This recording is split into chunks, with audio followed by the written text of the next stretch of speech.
नमस्कार और साक्षी news network और आप सभी का स्वागत है।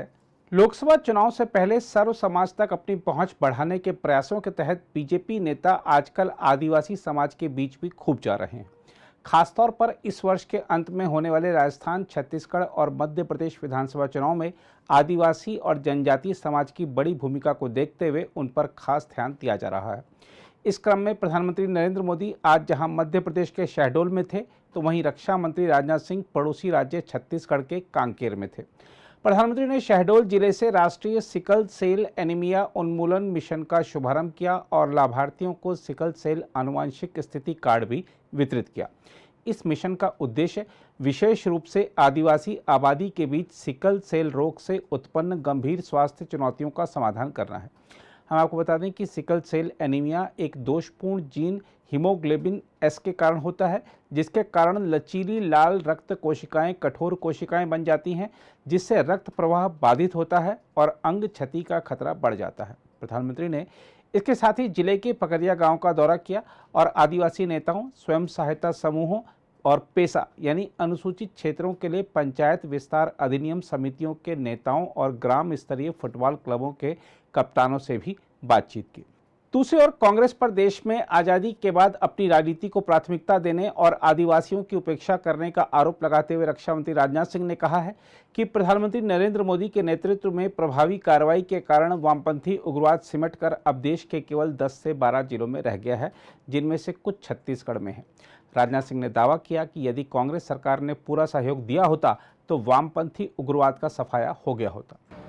देर से आने के बावजूद आप लोगों ने तालियां बजाकर मेरा स्वागत किया है, फूलों की हार पहनाकर आपने स्वागत किया है, ये प्रतीक चिन्ह देकर आपने स्वागत किया है।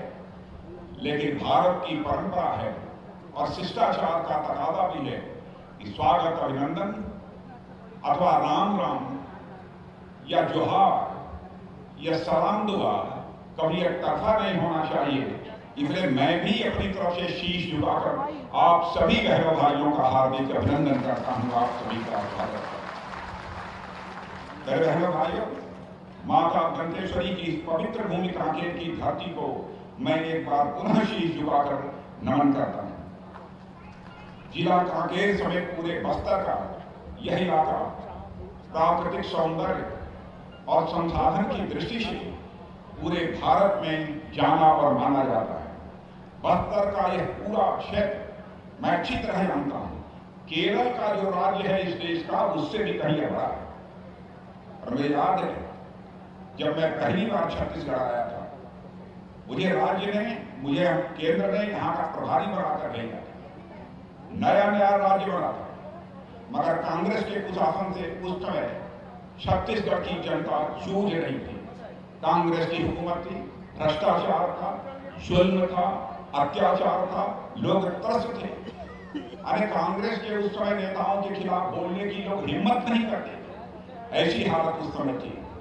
हमने 2003 के विधानसभा चुनाव में परिवर्तन करा के यहाँ के सभी कार्यकर्ताओं को साथ लेकर डॉक्टर रमन सिंह जी को इस छत्तीसगढ़ की भारतीय जनता पार्टी ने बागडोर सौंपी थी। उन्होंने 15 वर्षों में, मैं दावे के साथ कह सकता हूं, कोई कह सकता है कि डॉक्टर रमन सिंह ने अच्छा काम किया, खराब काम किया, अधिक काम किया, कम काम किया, लेकिन इस सच्चाई को कोई नकार नहीं सकता है कि छत्तीसगढ़ का कायाकल्प मुख्यमंत्री के रूप में किसी ने किया है तो डॉक्टर रमन सिंह जी ने किया है। उन्होंने केवल नया रायपुर ही नहीं बनाया, बल्कि एक नया बस्तर भी बनाया और एक नया छत्तीसगढ़ भी डॉक्टर रमन सिंह जी ने बनाया। यह सब कुछ तब हुआ जब 15 में से केवल 5 साल ही भाजपा की सरकार केंद्र में थी। यानी डबल इंजन की का जो पावर मिलना चाहिए वह लगातार 15 वर्षों तक इनको नहीं मिला था, केवल 5 वर्षों तक मिला था। इसके बावजूद उन्होंने छत्तीसगढ़ को बढ़ाया, उन्होंने छत्तीसगढ़ को सजाया, उन्होंने छत्तीसगढ़ को संवारा और देश का एक प्रगतिशील राज्य बनाने का काम यदि किसी ने किया है तो आपने डॉक्टर रमन सिंह जी ने किया। मगर 2018 के विधानसभा चुनाव में आप लोगों ने जनादेश देकर सरकार बदल दी, क्योंकि आप लोगों ने उस समय कांग्रेस की कुछ गारंटियों पर भरोसा कर लिया। कांग्रेस के लोगों ने यह गारंटी दी कि हम आएंगे तो यह कर देंगे, वह कर देंगे। आपको लगता था कि नई सरकार बनेगी और अधिक तेजी से काम हुआ, लेकिन आप जानते हैं नतीजा ठीक उसका उल्टा हुआ मेरे बहनों भाइयों। आपने सोचा था कि प्रदेश सरकार बदलकर हम एक बार नई सरकार का भी स्वाद चख लें। इस चक्कर में आपने डॉक्टर रमन सिंह की सरकार को बदल दिया, लेकिन स्वाद इस सरकार का कैसा है यह मुझे बताने की जरूरत नहीं है, इसका अनुभव आप स्वयं करते हैं। और जिस तरीके से रमन सिंह जी के नेतृत्व में भाजपा सरकार मेरे बहनों भाइयों छत्तीसगढ़ को आगे ले जा रही थी, कांग्रेस में इस समय के जो मुख्यमंत्री हैं बघेल जी, उनकी क्या हालत है। उन्होंने एकदम बिल्कुल प्रदेश की दिशा ही बदल दी। कहां यह हमारा छत्तीसगढ़ सारे हिंदुस्तान के लोगों की नजरों में आगे बढ़ रहा था, उसकी दिशा को ही बदल दिया। जबकि केंद्र की मोदी जी सरकार ने छत्तीसगढ़ के साथ यहां कांग्रेस की सरकार होने के बावजूद कोई सौतेलापन नहीं किया। उन्होंने कहा भले ही किसी पार्टी की सरकार हो, लेकिन केंद्र के द्वारा हमें वहां की जनता की चिंता करनी है, इसलिए जो भी मदद करनी होगी हम दिल खोल कर मदद करेंगे। और छत्तीसगढ़ की हमारे प्रधानमंत्री ने मदद की। मेरे रहने वाले मैं आप लोगों से पूछना चाहता हूं, छत्तीसगढ़ बनाने की सबसे बड़ी वजह क्या थी? आइयो बहनों, छत्तीसगढ़ बनाने के पीछे हमारे उस समय के प्रधानमंत्री आदरणीय अटल जी की एक ही मंशा थी कि हमारे जो आदिवासी भाई हैं, आदिवासी भाइयों को जो सैकड़ों साल से विकास की यात्रा में पीछे रह गए हैं, उन्हें भी किसी सूरत में हम आगे ले आए। इसीलिए झारखंड भी अलग राज्य बनाया उन्होंने और छत्तीसगढ़ अलग राज्य बनाया। बहनों भाइयों, केवल हमारे आदिवासी भाई आगे आए, यह उनकी मंशा थी। इसी कारण अटल जी ने यह काम किया था। और अटल जी की इसी संवेदनशीलता को ध्यान में रखते हुए आदिवासी समाज की बहुतायत संख्या वाले 2 राज्य और छत्तीसगढ़ और झारखंड का गठन किया गया था। और आपको जानकर खुशी होगी, लंबे समय तक इस देश में कांग्रेस ने हुकूमत किया है मेरे बहन भाइयों, लेकिन कभी भी आदिवासियों के कल्याण के लिए, आदिवासियों के विकास के लिए अलग से राज्य नहीं बनाया। भारत के इतिहास में पहली बार किसी की सरकार ने अलग से आदिवासियों के कल्याण के लिए और आदिवासियों के विकास के लिए अलग से मंत्रालय बनाया। तो हमारी भारतीय जनता पार्टी की सरकार, हमारे नेता आदरणीय अटल बिहारी वाजपेयी ने बनाया। और मेरे बहन भाइयों, देश के दलितों, आदिवासियों और पिछड़ों के लिए जो प्रतिबद्धता अटल जी के दिल में थी, वही प्रतिबद्धता आज मैं आपसे कहना चाहता हूं कि हमारे प्रधानमंत्री आदरणीय नरेंद्र मोदी जी के भी दिल में देखने को हम सबको मिलती है। क्या कभी आपने सोचा था कि आदिवासी मां की कोख से पैदा हुई कोई बेटी भारत की प्रथम नागरिक बन जाएगी, राष्ट्रपति बन जाएगी? बहनों भाइयों, कभी भी आदिवासी समाज ने सोचा नहीं। यह करिश्मा कर दिखाया है तो हमारे प्रधानमंत्री नरेंद्र मोदी जी ने कर दिखाया है। मेरे कहने वाले साथियों, आप लोगों को जानकर खुशी होगी कि अकेले आदिवासी समाज के कल्याण के लिए मोदी जी ने, ध्यान से सुन लीजिए, केवल आदिवासी समाज के कल्याण के लिए मोदी जी ने 90,000 करोड़ रुपए का अलग से बजट आवंटित कर दिया है, जो कि आज तक भारत के इतिहास में कभी नहीं हुआ। इतना ही नहीं, आदिवासी समाज के योगदान की पहचान और उसके सम्मान के लिए हर साल मोदी जी ने तय कर दिया है कि 15 नवंबर को जनजातीय गौरव दिवस सारे देश में मनाया जाएगा और सभी लोग मनाएंगे। यह हमारे प्रधानमंत्री ने तय किया। और मेरे बहनों भाइयों, आजादी के बाद देश में पहली बार इतने बड़े पैमाने पर देश के आदिवासी समाज की कला, संस्कृति, स्वतंत्रता आंदोलन और राष्ट्र निर्माण में जो उनका योगदान है, उसको याद किया जा रहा है और गर्व के साथ आदिवासी भाइयों को सम्मानित किया जा रहा है। मेरे बहनों भाइयों, गुलामी के कालखंड में विदेशी शासन के खिलाफ कई संघर्ष हुए और सारा देश जानता है कि हमारे आदिवासी समाज ने अंग्रेजों को इस देश से बाहर करने के लिए बढ़ चढ़ कर हिस्सा लिया था।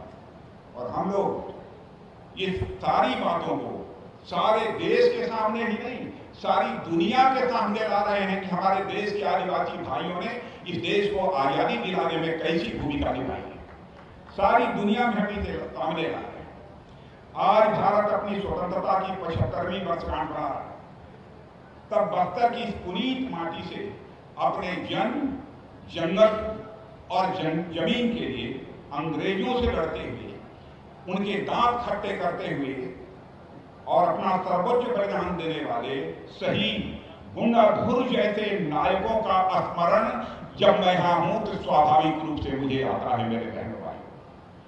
साथियों, जब हमारे राष्ट्रीय मंचों से राष्ट्र के इस निर्माण में, देश को बनाने में आदिवासी समाज के योगदान की हम चर्चा कर रहे हैं तो कुछ लोगों को आश्चर्य होता है। ऐसे लोग यह नहीं समझते कि भारत की संस्कृति को मजबूत करने में आदिवासी समाज का कितना बड़ा योगदान है। शायद इस बात को लोग समझ नहीं पा रहे। इसका कारण यह है कि आदिवासी समाज के योगदान के बारे में या तो देश को बताया ही नहीं गया, और बताया गया तो बहुत बहुत जानकारी उनको दी गई। उनका कितना बड़ा योगदान है इसकी जानकारी नहीं दी गई। ऐसा इसलिए हुआ क्योंकि आजादी के बाद कई वर्षों तक देश में सरकार चलाने वालों ने अपनी राजनीति को ही प्राथमिकता दी, अपने को ही सारी दुनिया के सामने प्रोजेक्ट करने का, पेश करने का प्रयास किया। आदिवासी समाज को वह कांग्रेस के लोग भूल गए। जबकि हमारे प्रधानमंत्री नरेंद्र मोदी जी की सरकार में आज आदिवासी क्षेत्रों में गरीबों के लिए घर बन रहा है, शौचालय बन रहा है, मुफ्त बिजली दी जा रही है, गैस कनेक्शन दिया गया है, स्कूल, सड़क और मुफ्त इलाज, पानी जैसी सुविधाएं तेजी से मिलती जा रही हैं, जैसा देश के बाकी हिस्सों में हो रहा है। मैं आपसे पूछना चाहता हूं, क्या आपने कभी सोचा था कि प्रधानमंत्री किसान सम्मान निधि के अंतर्गत हर किसान परिवार को साल में 6,000 रुपया मिलेंगे? 6,000 रुपया मिलते हैं कि नहीं? हर किसान परिवार का हाथ उठाइए, हाथ उठाइए। क्या बात है, पहली बार किसी प्रधानमंत्री ने दिया है। भैया बताइए माताओं बहनों, अब पता नहीं यहाँ की कांग्रेस की सरकार ने सहयोग किया कि नहीं किया। हमारे प्रधानमंत्री ने कहा जैसे बड़े परिवारों की माताएं बहनें होती हैं, हमारे गरीब परिवार, आदिवासी परिवार की माताओं बहनों की भी इज्जत और असमत होती है, हमें उसकी भी चिंता करनी चाहिए। इसलिए उन्होंने कहा कि अब हर आदिवासी परिवार, हर गरीब परिवार के घर में शौचालय बनेगा ताकि नित्य क्रिया के लिए माताओं बहनों को बाहर न जाना पड़े। हमारे गरीब माताओं बहनों की इज्जत की चिंता की तो हमारे प्रधानमंत्री ने। मुफ्त इलाज होना चाहिए, आयुष्मान भारत योजना यानी 5 लाख रुपए तक का मुफ्त इलाज। पहली बार किसी प्रधानमंत्री ने इस बात की चिंता की तो मेरे बहनों भाइयों, हमारे प्रधानमंत्री ने चिंता की। घर, पक्का घर सबके पास होना चाहिए। लेकिन मुझे जानकारी मिली है कि छत्तीसगढ़ सरकार को जो अपना शेयर देना था वो छत्तीसगढ़ की सरकार शेयर नहीं दे रही है। नहीं तो जैसा मोदी जी चाहते थे, अब तक सारे आदिवासी परिवारों को, गरीब परिवारों को पक्का मकान मिल गया होता बहनों भाइयों। लेकिन केवल यहाँ की छत्तीसगढ़ की कांग्रेस की सरकार के कारण यह हम लक्ष्य को पूरा नहीं कर पाए। और यह बात मैं केवल मैं ही नहीं कह, आज जो डिप्टी चीफ मिनिस्टर बने हैं सिंहदेव साहब ने एक बार पत्र लिखकर इस संबंध में नाराजगी जाहिर की, जहां तक मेरी जानकारी है।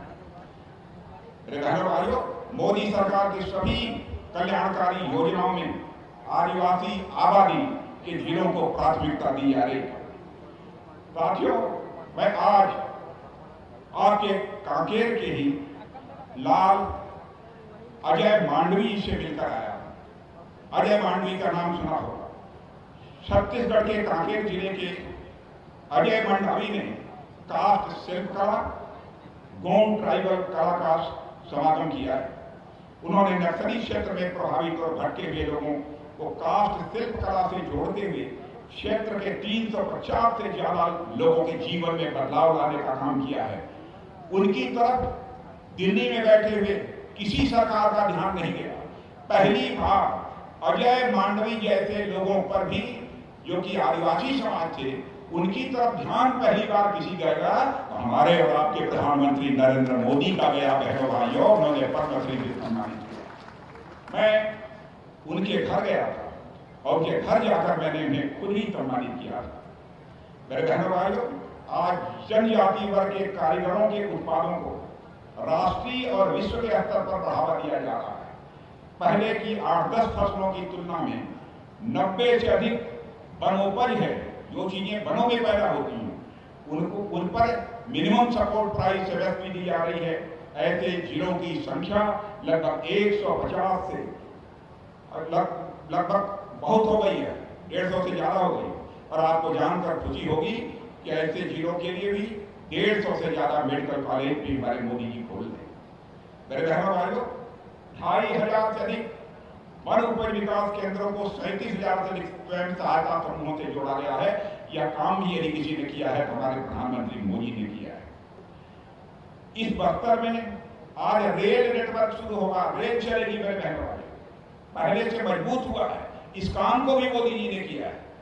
दिल्ली राजहरा से जगदलपुर तक लंबे रेल मार्ग के लिए 2009 से प्रस्तावित राव घाट रेल लाइन परियोजना के तहत 10 साल के 3 चरण में यह काम पूरा होगा, हो गया है, यह मुझे बताया गया है। राव घाट से जगदलपुर तक लगभग 140 किलोमीटर लंबी रेल लाइन बिछाई जानी है। दिल्ली राजहरा से राव घाट तक 5 किलोमीटर रेल लाइन का काम को पूरा करना, यह हमारी पहली प्राथमिकता रखी गई है। वर्तमान में अंतागढ़ तक रेल लाइन बिक चुकी है और इसकी स्वीकृति मोदी जी ने हाल ही में दी है। इतने सब सारे काम प्रधानमंत्री ने किए। साथियों, लंबे समय तक छत्तीसगढ़ की जनता ने वामपंथी उग्रवाद का सामना किया है, नक्सलवाद का सामना किया है। पिछले 9 वर्षों से वामपंथी उग्रवाद के खिलाफ जिस तरीके की प्रभावी कार्रवाई सारे देश भर में मोदी जी के नेतृत्व में हुई है, और उसके कारण आज वामपंथी उग्रवाद केवल 10-12 जिलों तक ही सीमित कर रहा है।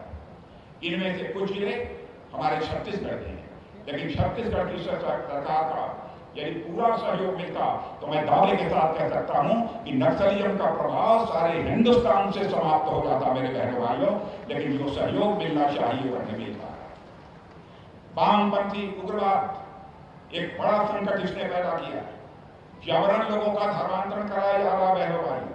मैं छत्तीसगढ़ की सरकार से कहना चाहता हूं, किसी भी सूरत में यह धर्मांतरण रुकना चाहिए।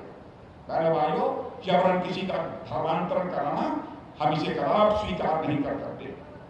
दुख की बात यह है कि शहीद गुंडापुर गैंग सिंह जी समेत बड़ी संख्या में आदिवासियों ने जिस अपनी संस्कृति और अपने जन जीवन की सुरक्षा हेतु सर्वोच्च बलिदान दिया, उस बस्तर में अवैध धर्मांतरण का काम यह तेजी के साथ चल रहा। मेरे बहनों भाइयों, मैं आपसे पूछना चाहता हूं, यह जबरन और गलत तरीके से जो धर्मांतरण चल रहा है, रुकना चाहिए कि नहीं रुकना चाहिए? मैं आपसे पूछना चाहता हूं। मैं कहना चाहता हूं यहां की सरकार से, कांग्रेस की सरकार से, इसे रोको। भारत सरकार को जिस भी सहयोग की जरूरत होगी वह हम आपको सहयोग करेंगे पूरी तरह से।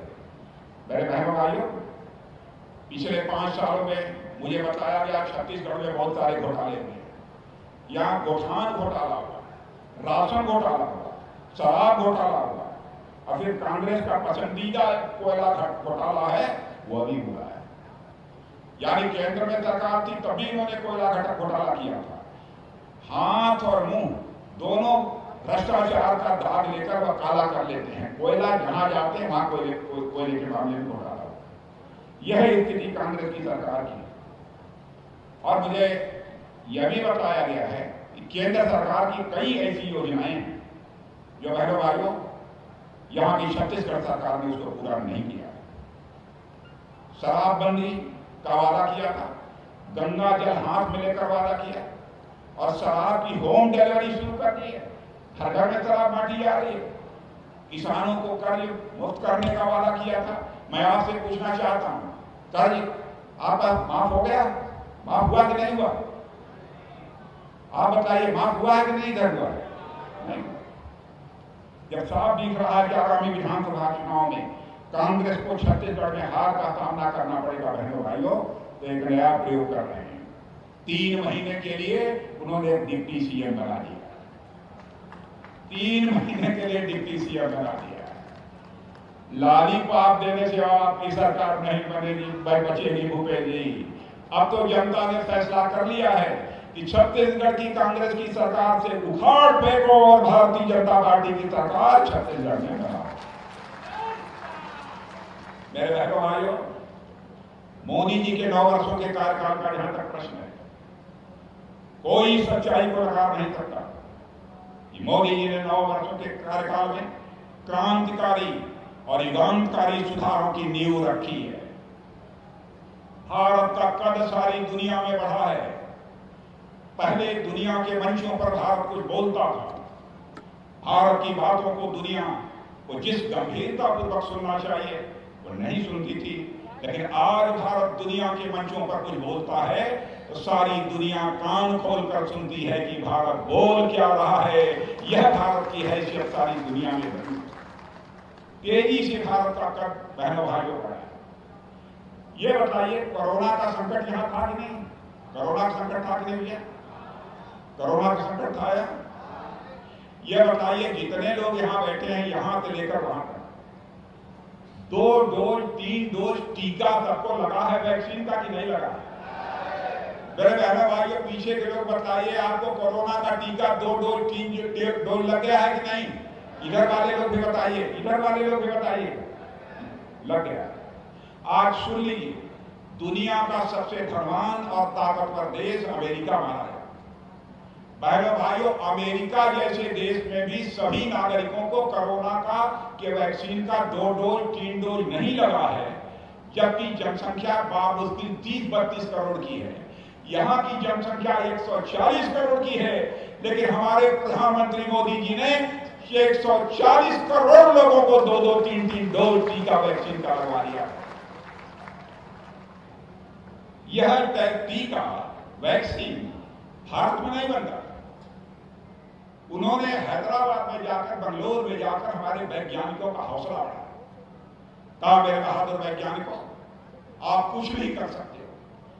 वैज्ञानिकों ने ठान लिया और भारत की धरती पर भारतीयों के हाथों से यह वैक्सीन टीका तैयार हुआ। हमने अपने देशवासियों की भी इस टीका से सेवा की और हिंदुस्तान के 120 देशों को हमने वैक्सीन टीका, दुनिया के 120 देशों को हमने वैक्सीन टीका भी मुहैया करा दिया। यह है आज का भारत। इसलिए मैंने कहा कि भारत अब कमजोर भारत नहीं है, भारत अब दुनिया का ताकतवर देश बन चुका है। आपको मालूम है, ऐसा हुआ कि एक बार पाकिस्तान के कुछ आतंकवादी हमारे भारत की सीमा में घुस आए। हमारे सुरक्षा के जवान सोए हुए थे। पूरी पुलवामा की घटना है। उस समय मैं भारत का गृह मंत्री, बहनों भाइयों, उनके ऊपर सोए में कातिलाना हमला कर दिया। हमारे कई सुरक्षा के जवान शहीद हो गए और मैं आज भी नहीं भूल सकता जब मैं अपने शहीद जवानों का 100 लेकर अपने कंधे पर चल रहा था। मैंने 25 साल थी। उसके बाद हम लोग दिल्ली आए, प्रधानमंत्री जी के साथ बैठक हुई और आपको जानकर खुशी होगी, 10 मिनट भी नहीं लगा कि हमारे प्रधानमंत्री ने फैसला कर लिया। और उसके बाद आपने देखा हमारे भारत के बहादुर सेना के जवान पाकिस्तान की धरती पर जाकर आतंकवादियों का सहायता करने में पूरी तरह से कामयाब रहे। बहनों भाइयों, यह भारत बन गया। अरे भाइयों, अब यह भारत कमजोर भारत नहीं रहा। अब हमारा भारत यह ताकतवर भारत बन गया है। और मैं अपने पड़ोसी को यह बता देना चाहता हूं, भारत के साथ छेड़छाड़ मत करना, भारत को आंख दिखाने की कोशिश मत करना। हम केवल इस पार ही नहीं मारेंगे, जरूरत पड़ी तो उस पार भी आकर तुमको मार सकते हैं। यह भारत के अंदर भारत अब बदल गया है मेरे बहनों भाई, पहले जैसा नहीं रहा है। और इतना ही नहीं, आपने देखा होगा कि हमारे प्रधानमंत्री दुनिया के दूसरे देशों में जाते हैं तो क्या होता है मालूम है? सबसे ताकतवर देश अमेरिका के राष्ट्रपति बाइडेन साहब कहते हैं, मोदी जी आप तो सारी दुनिया में बड़े लोकप्रिय हो गए हैं, बड़ा नाम हो गया। लोग आपका ऑटोग्राफ लेना चाहते हैं, यानी आपकी दस्तखत लेना चाहते हैं। लोगों की इच्छा होती है। आप कल्पना कर सकते हैं, दुनिया के सबसे ताकतवर देश का राष्ट्रपति भारत के प्रधानमंत्री मोदी जी से कह रहा है कि आपका दस्तखत लेने की, ऑटोग्राफ लेने की हमारी इच्छा है। क्या बहनों भाइयों, हमारे लिए गौरव की बात नहीं है? इतना ही नहीं, ऑस्ट्रेलिया का प्रधानमंत्री कहता है मोदी जी आपको बॉस लोग दुनिया में आपको लोग बॉस कहते हैं, बॉस। आप लोग भी बॉस कहते हैं कि नहीं? लोग जो ताकतवर होता है, मजबूत होता है, उसको बॉस वो कहा। और पापुआ न्यू गिनी एक देश का नाम है। वहां जब हमारे प्रधानमंत्री गए तो वहां के प्रधानमंत्री ने हमारे प्रधानमंत्री का पैर छूने लगा, तब हमारे प्रधानमंत्री का पैर। बहनों भाइयों, कि हमारे प्रधानमंत्री का स्वागत नहीं है, ये हर भारतवासी का स्वागत है। यह केवल अमीरों का स्वागत नहीं है, आप जैसे गरीबों का स्वागत है बहनों भाइयों, आप गरीबों का स्वागत है। और यह स्वागत, यह सम्मान सारी दुनिया में दिलाने का काम यदि किसी ने किया है, आपके प्रधानमंत्री नरेंद्र मोदी जी ने किया है। एक चीज आप लोगों ने जानते हो तो बताइएगा, नहीं तो हम नहीं बोलेंगे। इस समय यूक्रेन और रूस की लड़ाई चल रही है, किसको मालूम है? हाथ उठाइए। पीछे भी मालूम है? अरे सबको मालूम है, आपको भी मालूम है। देखिए, ऐसा हुआ कि यूक्रेन में हमारे यहां के लगभग 300,000 बच्चे पढ़ते हैं। जब रूस ने यूक्रेन पर मिसाइल चलाना शुरू किया, तोप चलाना शुरू किया, गोले बारूद चलाना शुरू किया, बम चलाना शुरू किया, तो वहां हाय तोबा मच गई। और भारत में रहने वाले उन भारतीयों के, उनके जो बच्चे थे जो यूक्रेन में पढ़ते थे विदेश में, यहाँ के उनके माँ बाप को चिंता हुई। उन्होंने कहा मोदी जी चाहे जो हो जाए, हमारे बच्चे को यूक्रेन से आप उठा लाइए, नहीं तो जो तोप गोले मिसाइल चल रही है हमारे बच्चों की जान चली जाएगी। जानते हैं बहनों भाइयों, दुनिया का कोई प्रधानमंत्री जो काम नहीं कर पाया उसको मोदी जी ने करके दिखा दिया। आपने ताली बजा दी या आपने नहीं सुना कि क्या करके दिखा दिया? उन्होंने अमेरिका, जो दुनिया का सबसे ताकतवर देश है, उसके राष्ट्रपति को टेलीफोन उठाकर दिल्ली से बात किया कि भाई युद्ध रोक दिया जाना चाहिए, आप मदद करिए। रूस के राष्ट्रपति मिस्टर पुतिन से भी कहा कि पुतिन साहब आप भी थोड़ी देर के लिए मिसाइल गोले तो बम मत चलाइए यूक्रेन के ऊपर, ताकि हम बच्चों को हम वहां से अपने निकाल लें। और बहनों भाइयों, आपको जानकर खुशी होगी, 4.5 घंटे के लिए युद्ध रुक गया और 27,000 बच्चों को लेकर हम भारत आ गए।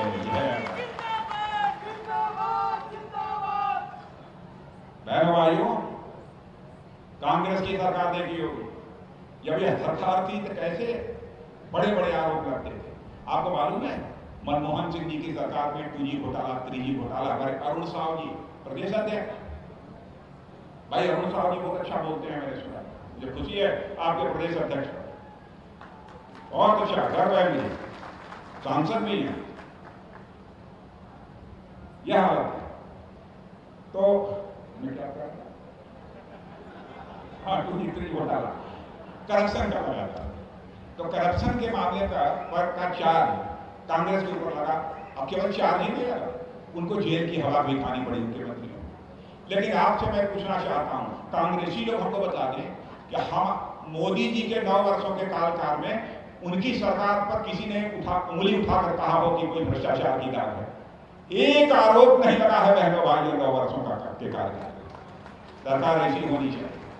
और मैं बताना चाहता हूं, देश का रक्षा मंत्री होने के नाते भी आपको बताना चाहता हूं कि बहनों भाइयों, जिस दिन हमारे भी किसी मंत्री पर भ्रष्टाचार का आरोप लग जाएगा, सिद्ध हो जाएगा, तो हम देर नहीं करेंगे, फिर उसका स्थान उसका घर नहीं होगा, सरकार की जेल होगी। बहनों भाइयों, सरकार की जेल होगी। हम लोग भ्रष्टाचार से किसी भी सूरत में हम समझौता नहीं करते। भारतीय जनता पार्टी का इतिहास उठाकर देखिए, भारतीय जनता पार्टी जो कहती है वो करती है। हम लोगों ने कहा था हम आएंगे, जम्मू कश्मीर और जो धारा 370 के अंतर्गत विशेष दर्जा प्राप्त है, यदि हमको बहुमत मिल गया दोनों सदनों में संसद के, तो हम चुटकी बजाकर धारा 370 को समाप्त कर दें। तो बहनों भाइयों, मिल गया। और 5 अगस्त 2019 को चुटकी बजाकर हम लोगों ने धारा 370 समाप्त कर दिया और जम्मू कश्मीर का भी वही दर्जा है जो हिंदुस्तान के अन्य राज्यों का दर्जा है। हम लोगों ने कहा था 1984 से कहते आ रहे थे अपने चुनावी घोषणा पत्र में कि हमारी सरकार बना दीजिए, दोनों सदनों में संसद के हमको बहुमत दे दीजिए, राम मंदिर हम अयोध्या की धरती पर बना कर रहे थे। और बहनों भाइयों, आपने देखा, सुना है कि नहीं सुना है? बहनों भाइयों, भव्य राम मंदिर बना है, जबकि दुनिया में कोई भी देवस्थल मंदिर वैसा नहीं है, अयोध्या में बनकर खड़ा हो गया है। 24 जनवरी के बाद जाकर आप दर्शन कर सकते हैं। और आपके सांसद मोहन मंडावी जी तो रामायण बांट रहे हैं, राम के प्रति लोगों में आस्था जगाने का काम कर रहे हैं बहनों भाइयों। और आपके सांसद जितना बड़ा पुण्य का कार्य कर रहे हैं बहनों भाइयों, भारत की संस्कृति की जितनी बड़ी सेवा कर रहे हैं, मैं चाहूंगा एक बार हाथ उठाकर अपने सांसद का भी आप स्वागत कर दीजिए। उनका करिश्माई काम कर रहे हैं। हमने जो भी कहा उसको किया है बहनों। हमारी प्रतिबद्धता रही है गांव, गरीब, किसान। ध्यान दीजिएगा, हमारा लक्ष्य यह रहा है सरकार बनने के पहले, हम सरकार बनेगी तो क्या करेंगे, इतने लोगों का विशेष ध्यान रखेंगे। विशेष ध्यान गांव, गरीब, किसान, झुग्गी झोपड़ी का इंसान, बेरोजगार नौजवान और महिलाओं का सम्मान, इन 4 चीजों को लक्ष्य बनाकर हमारे प्रधानमंत्री ने इस देश में काम किया है बहनों भाइयों। यदि मैं योजनाओं की गणना आपको कराना प्रारंभ करूंगा तो ऐसे बहुत सारी योजनाएं आपको मिल जाएंगी। यही भारतीय जनता पार्टी कहते हैं, जो हम कहते हैं वह करते हैं। हमारे कथनी, हमारे करनी में कोई अंतर नहीं है। जैसा कांग्रेस ने जो वादा किया, जो कहा, यदि इसको पूरा कर दिया होता तो आज के लगभग 30 साल पहले ही हमारा यह भारत दुनिया का ताकतवर देश बन गया। नहीं पूरा किया। इस काम को यदि कोई पूरा कर रहा है तो हमारे यशस्वी प्रधानमंत्री नरेंद्र मोदी जी पूरा कर रहे हैं। अगर आप भी लेना चाहते हैं देश दुनिया की तमाम जानकारी तो आज ही सब्सक्राइब करें हमारे चैनल को। साथ ही नीचे दिए बेल आइकन को जरूर दबाएं ताकि हर अपडेट आप तक पहुंच सके।